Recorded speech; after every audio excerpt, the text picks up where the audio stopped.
लौट आया है बेबाक। वही तेवर, वही अंदाज, आपके मुद्दे बेबाकी से उठाएंगे। सत्ता का दूसरा कार्यकाल और सवाल अभी विपक्ष से। सवाल तो उससे होगा जिसके हाथ में ताकत हो, जिसके हाथ में पुलिस हो, संस्थाएं हो और मीडिया जिसके सामने नतमस्तक हो। सवाल तो उससे होगा ना। हम लेकर आए खबरों का एक ऐसा शो जिसमें सवाल होंगे सीधे, बेलाग और बेबाक उनसे जो सवालों से बचते हैं, जिनके हाथ में ताकत है। बेबाक सिर्फ द लाइव टीवी पर। द लाइव टीवी, सच सबसे आगे। नमस्कार, आप देख रहे हैं बेबाक। दिल्ली की एक अदालत ने एक अहम फैसले में तबलीगी जमात से जुड़े 36 विदेशियों को दोष मुक्त करार दिया है। यानी कि सरकार ने, पुलिस ने जो तमाम आरोप लगाए थे कि इनकी लापरवाही से कोरोना फैला, इन्होंने कोरोना को लेकर लापरवाही अपनाई, आपराधिक साजिश थी, इन तमाम मुद्दों को लेकर दिल्ली की एक अदालत ने एक फैसले में तमाम आरोपों को धराशायी कर दिया। मगर मैं इससे 2 कदम और आगे जाना चाहूंगा। आज मैं कहना चाहूंगा कि भारतीय जनता पार्टी और उसकी मोदी मीडिया, उसकी पालतू मीडिया आखिर तबलीगी जमात और साथ ही देश के मुसलमानों से माफ़ी क्यों ना मांगे। और मैं आपको बतलाने वाला हूं क्यों। दोस्तों, ये समझने के लिए कि हमारी पुलिस ने किस तरह का केस तबलीगी जमात के खिलाफ रचा था, उसके लिए आपको अदालत के फैसले के इन 3 बिंदुओं पर गौर करना पड़ेगा, जो मैं एक एक करके आपको बताने वाला हूं। पहली बात, इन आरोपियों के खिलाफ कुछ तो प्रमाण होने चाहिए जो नहीं हैं, ऐसा अदालत ने कहा। मगर आगे सुनिए, कुछ लोग तो मरकज में उस वक्त मौजूद भी नहीं थे जिसका जिक्र पुलिस ने किया है। यहां तक कि कुछ आरोपी तो तबलीगी जमात के कार्यों में जुड़े भी नहीं थे। ये कोई और नहीं बल्कि दिल्ली की एक अदालत कह रही है, और आप अंदाजा लगा सकते हैं कि किस तरह से बेकसूरों को टारगेट किया गया था। मगर जैसे मैंने कहा ना कि वक्त आ गया है जब भारतीय जनता पार्टी, जब ये सरकार औपचारिक तौर पर तबलीगी जमात और उसी के जरिए देश के मुसलमानों से माफी मांगे। क्योंकि जैसे ये घटनाक्रम सामने उभर कर आया था, मीडिया में सिर्फ और सिर्फ झूठा प्रचार प्रसार किया गया था। और यही नहीं, उसके हवाले, उसके जरिए भारतीय जनता पार्टी के नेताओं ने ओछी राजनीति का परिचय दिया था। मसलन आपके स्क्रीन्स पर ये शख्स जो कि गुजरात के मुख्यमंत्री हैं, ये वो शख्स हैं जिन पर एक पत्रकार ने सिर्फ ये कहने की हिमाकत कर दी थी कि कोरोना में इनके कामकाज से नाखुश होकर इन्हें रिप्लेस किया जा रहा है, यानी कि किसी और को मुख्यमंत्री बनाया जाएगा।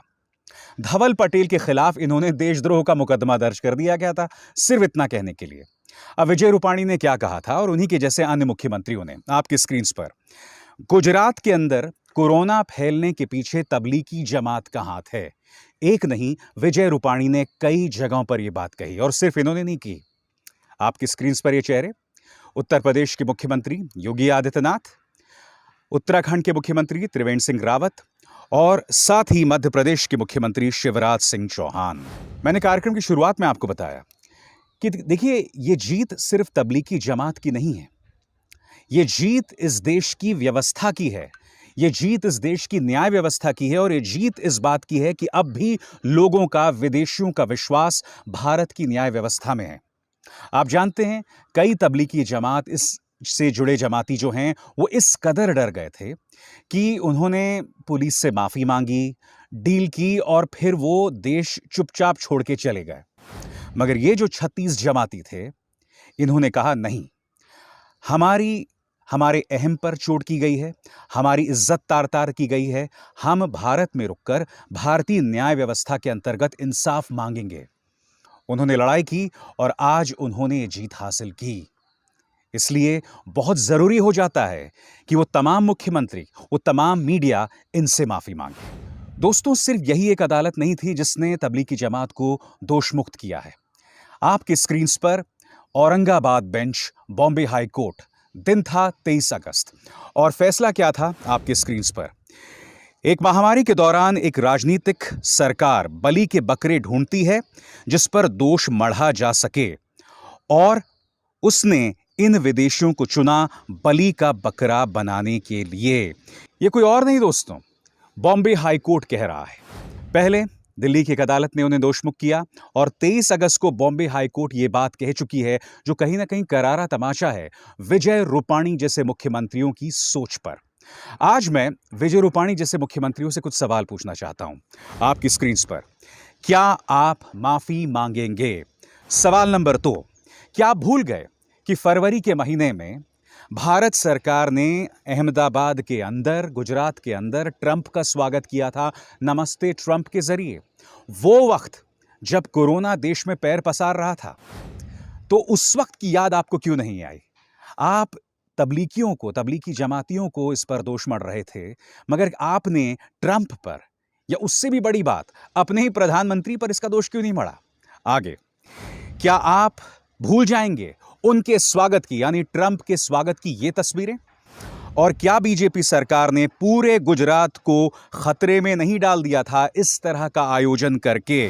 मैं जानता हूं दोस्तों, ये तमाम सवालात जहां हैं वहीं बने रहेंगे, इस पर कोई माफी नहीं मांगेगा, क्योंकि इनकी सियासत ही है, इनकी सियासत ही है। और कहीं ना कहीं इनको ऐसा लगता है कि इस तरह की सियासत करके उन्हें फायदा पहुंचेगा। मैंने आपसे कहा, एक नहीं दो अदालतों ने तबलीगी जमात के मामले में उनके पक्ष में फैसला दिया। अब मैं आपको याद दिला दूं कि सुप्रीम कोर्ट ने क्या कहा था। चीफ जस्टिस बोबडे के सामने जब यह मामला आया था, तो उन्होंने 2 अहम बातें की थी। पहली बात आपकी स्क्रीन पर, उन्होंने केंद्र सरकार के नुमाइंदे तुषार मेहता को फटकार लगाई थी, क्योंकि तुषार मेहता ने अपनी दलील में यह कहा था कि मीडिया का कोई दोष नहीं है तबलीगी जमात के मामले में, वो पूरी जिम्मेदारी से अपना काम कर रही थी। इस मुद्दे को लेकर चीफ जस्टिस बोबडे बिल्कुल भी संतुष्ट नहीं दिखाई दिए। उन्होंने आगे ये भी कहा, और ये बहुत अहम बात है, उन्होंने कहा कि मीडिया ने तबलीगी जमात वाले मामले में अभिव्यक्ति की आजादी का दुरुपयोग किया है। आप सोच सकते हैं कि सुप्रीम कोर्ट इतनी अहम बात कह रही है, मीडिया की रीढ़ की बात कर रही है, क्योंकि हमारी रीढ़ है विचारों की अभिव्यक्ति। हम खुलकर अपनी बात कह सकें, मगर कहीं ना कहीं ये बात मीडिया ने कही। जी हां, वो मीडिया जिसे मोदी सरकार अदालत में खड़े होकर सही ठहरा रही थी। और मीडिया ने क्या खेल किया वो मैं आपको बतलाना चाहता हूं। इसके लिए मैं आपके सामने इंडिया टीवी के जो संपादक हैं रजत शर्मा का ये ट्वीट पेश करना चाहूंगा, जिसमें उन्होंने क्या कहा था, ये देखिए। मैं हैरान हूं, तबलीगी जमात ने कितना नुकसान कर दिया। मुल्क के बाहर से लोग आए, अपने साथ कोरोना लाए, उन्होंने इसे छिपाया, न जाने कितने दिनों तक छुपाया, कई लोगों को मौत दे दी। इतनी बड़ी लापरवाही आखिर क्यों? वाह रजत जी, इतनी बड़ी बातें कर दी आपने। रजत जी, ये सवाल मैं आपसे सिर्फ इसलिए पूछ रहा हूं क्योंकि मैंने आपके साथ एक जमाने में काम किया है। मैं आपको एक जेंटलमैन के तौर पर देखता हूं, लिहाजा ये सवाल आपसे पूछना चाहता हूं, क्योंकि आपका चैनल कई लोगों द्वारा देखा जाता है। सवाल नंबर 1 आपके स्क्रीन पर, क्या आपने गृह मंत्रालय से सवाल पूछा था कि उन्होंने इस आयोजन की अनुमति क्यों दी? निजामुद्दीन के आयोजन स्थल से जुड़ा हुआ है पुलिस स्टेशन। क्या आपने दिल्ली पुलिस से सवाल किया था कि आखिर उन्होंने इस आयोजन की अनुमति क्यों दी? क्या आपने गृह मंत्री अमित शाह से पूछने की हिम्मत की थी, क्योंकि मुंबई पुलिस ने तो इस तरह के आयोजन की अनुमति ही नहीं दी थी, मगर दिल्ली पुलिस, जो कि गृह मंत्रालय के अंतर्गत आता है, जो कि गृह मंत्री अमित शाह के अंतर्गत आता है, उन्होंने इसकी अनुमति दे दी। तो जब आपने इतनी बहादुरी का काम किया, आपने तबलीगी जमातियों के बारे में न जाने क्या क्या कह दिया, तो मैं आपसे सवाल पूछना चाहता हूं, ये जो सवाल मैंने आपके सामने रखे, क्या आपने ये सवाल पूछे गृह मंत्रालय से, दिल्ली पुलिस से? नहीं पूछे ना। बात यहां नहीं रुकती दोस्तों। जिस मीडिया को मोदी सरकार सही ठहरा रही थी, क्या आप जानते हैं आपके स्क्रीन्स पर यह कार्यक्रम चलाया गया था, यह कहा गया था कि तबलीगी जमातियों के पाकिस्तान के साथ ताल्लुकात हैं। वो दिन है और आज का दिन।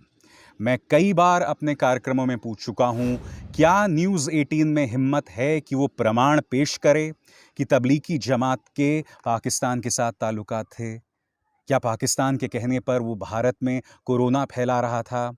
क्या दिल्ली पुलिस ने आज तक, मैं चुनौती देता हूं उस एंकर को, मैं चुनौती देता हूं न्यूज़ 18 को, क्या दिल्ली पुलिस ने आज तक इस बारे में कोई औपचारिक बयान दिया है?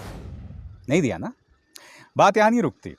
इंडिया टीवी ने यह कार्यक्रम चलाया था और यह कहा था कि देखिए, ये तबलीगी जमात का नेता जो है वो थूकने की वकालत कर रहा है, जबकि ये बयान 2017 का है, जब ये मामला कहीं नहीं था, जब कोरोना ही नहीं था।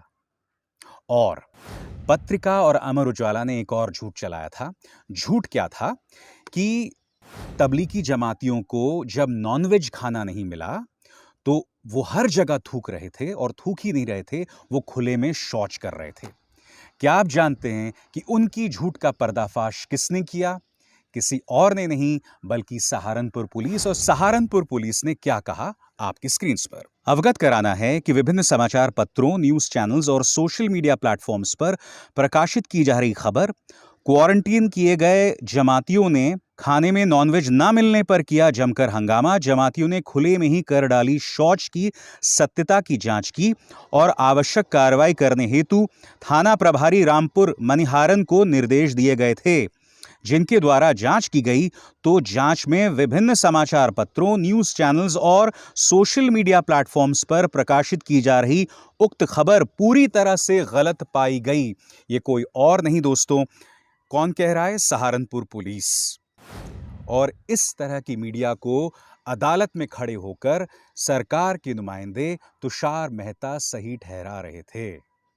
एक नहीं, दो नहीं, तीन अदालती फैसलों की नजीर मैंने आपके सामने रखी।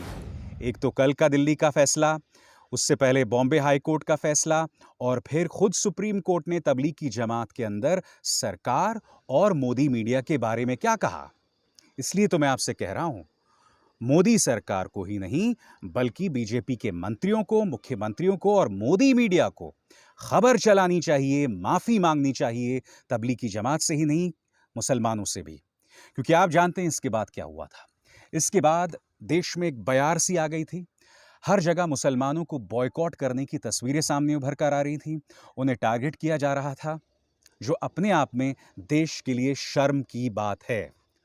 और जिस तबलीगी जमात को हम बदनाम कर रहे थे, उसके 36 विदेशी सैलानी इस देश की व्यवस्था में विश्वास करके इसी देश में रुकते हैं और उसी न्यायिक व्यवस्था में जीत हासिल करते हैं। ये क्या बतलाता है? ये क्या बतलाता है दोस्तों कि अराजक कौन है?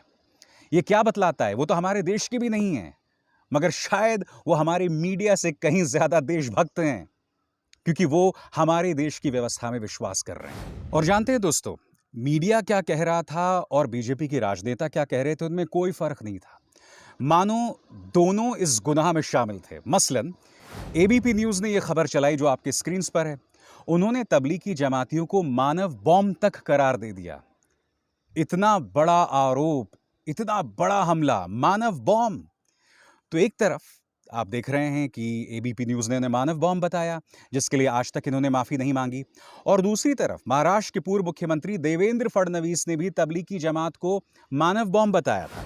यही नहीं, ये पत्रकार जिसने तिहाड़ जेल में कई दिन बिताकर पत्रकारिता का नाम रोशन किया था, उसने ये तक कहा कि तबलीगी जमात ने भारत के साथ विश्वासघात किया है। इनकी एक नहीं, दो नहीं, न जाने कितनी बार गलतियां हैं। और वो इनकी जो एक चाटुकार है ना, इनकी जो प्रोपेगेंडिस्ट हैं, कि अभी तो हमें और जलील होना है, न जाने कितनी बार जलील होंगे। आज एक खास वजह है, मैं कह रहा हूं कि मीडिया जो है वो माफी मांगे तबलीगी जमात से, और तबलीगी जमात के बहाने वो माफी मांगे मुसलमानों से। क्योंकि इस पूरे घटनाक्रम ने, इस पूरे दौर ने, जब पूरे देश को एक साथ आना चाहिए था, हमने कोरोना के बहाने एक बार फिर हिंदू मुस्लिम की सियासत खेली, और इसे बढ़ाने का काम किसी और ने नहीं, बल्कि हमारी मीडिया ने किया। एक और खबर बताता हूं। आजकल कई राज्यों ने सख्त लव जिहाद कानून जो हैं वो लागू कर दिए हैं। आप जानते हैं, एक लड़की है, उसकी शादी होती है एक मुसलमान के साथ, और फिर उसकी लड़की की जो मां है वो पुलिस में शिकायत कर देती है। पुलिस उसके पति और उसके एक और रिश्तेदार को जेल लेकर जाती है। बाद में खबर सामने उभर कर आती है कि लड़की को भी प्रशासन जो है वो पकड़ कर ले गई है। और फिर यह भी खबर आती है कि लड़की का मिसकैरेज हो गया है, गर्भपात हो गया है। उत्तर प्रदेश पुलिस और प्रशासन इसका खंडन करता है कि नहीं साहब, उसका गर्भपात हुआ ही नहीं है। बात में लव जिहाद की कर रहा हूं। अब आप सुनिए उस लड़की की जो कि अब छूट कर आ गई है। ये लड़की क्या कह रही है आप खुद सुनिए, मैं कुछ नहीं कहूंगा, सुनिए। मैं नारी चेतन 5 तारीख की 2:30 बजे गई थी रात को। सर रात मेरे को वहाँ पर टॉर्चर भी करा गया है। 3 दिन से अचानक से मेरे पेट में दर्द हुआ नारीकेतन में, उन्होंने मुझे दिखाया नहीं। फिर ज्यादा तबीयत खराब होने पे मुझे हॉस्पिटल लेके गए थे और उसके बाद मुझे डॉक्टरों ने इंजेक्शन लगाए। उसके बाद फिर मेरी ब्लीडिंग बहुत ज्यादा होने लगी और उन्होंने मेरे को दवाई इंजेक्शन दिए। कल मेरे कोर्ट में बयान होने थे, उसके बाद मेरी फिर तबीयत खराब हुई, उन्होंने इंजेक्शन लगाए तो मेरा मिसकैरेज भी हो चुका है। अब मैं आपसे पूछना चाहता हूं, मैं यूपी प्रशासन की बात का एतबार करूं या इस लड़की की बात का एतबार करूं जो कह रही है मेरा गर्भपात हो गया है? यानी कि अब वो खुद कह रही है कि मैं अपनी खुशी के साथ मैंने शादी की, मुझे किसी ने नहीं बरगलाया, मुझे किसी ने झूठ नहीं कहा। आपने किसी को गिरफ्तार किया, किसी को हिरासत में लिया, चलो वो एक अलग बात है, मगर कोख में पल रहे बच्चे का खत्म हो जाना। दोस्तों, मैं एक पिता हूं और आप में से जो लोग मुझे जानते हैं, आप लोग जानते हैं कि मैं अपने बच्चों के प्रति कितना जज्बाती हूं। जब मैंने खबर पढ़ी ना कि उस लड़की का गर्भपात हो गया, मिसकैरेज हो गया, तो मेरे आंखों में आंसू आ गए थे। अब भी जैसे कहते हैं ना, रूह कांप गई है मेरी ये खबर पढ़ के। गर्भपात हो जाना, और क्यों? क्योंकि आप एक कानून लागू करना चाहते थे और वो कानून लागू करने के एवज में आपने तमाम लक्ष्मण रेखाएं पार कर दी। कहीं ना कहीं विराम दीजिए, कहीं ना कहीं विराम दीजिए, क्योंकि वोटों की सियासत में आपने इंसानियत की सभी हदों को तोड़ दिया है। मैं फिर दोहराऊंगा, बार बार दोहराऊंगा, इससे पहले भी कह चुका हूं, हमारे हिंदू धर्म में कर्म का सिद्धांत है। जैसे कर्म करोगे वैसा ही तुम्हारे साथ इसी जन्म में होगा। आज चाहे तबलीगी जमात हो, उन्हें एक बड़ी जीत मिली है, 1 नहीं 2 नहीं 3 बार, मगर आज तक किसी ने माफी नहीं मांगी। जो मीडिया ये जहर चलाता है, ये झूठ चलाता है, उन एंकर्स, उन संपादक, उन पत्रकारों के भी बच्चे हैं। जिस लड़की का गर्भपात हो गया है ना, आज ये घटना तुम्हारे गुनाहों की तरफ मुंह बाहे देख रही है। तुम बार बार एक के बाद एक वो गुनाह करते जा रहे हो और रुकने का नाम नहीं ले रहे हो। और ऐसा नहीं है दोस्तों कि इन्हें दिक्कत मुसलमानों से नहीं, ऐसा नहीं है। इन्होंने किसानों को भी आतंकवादी करार दे दिया। क्यों? क्योंकि उन्होंने मोदी सरकार से सवाल किया।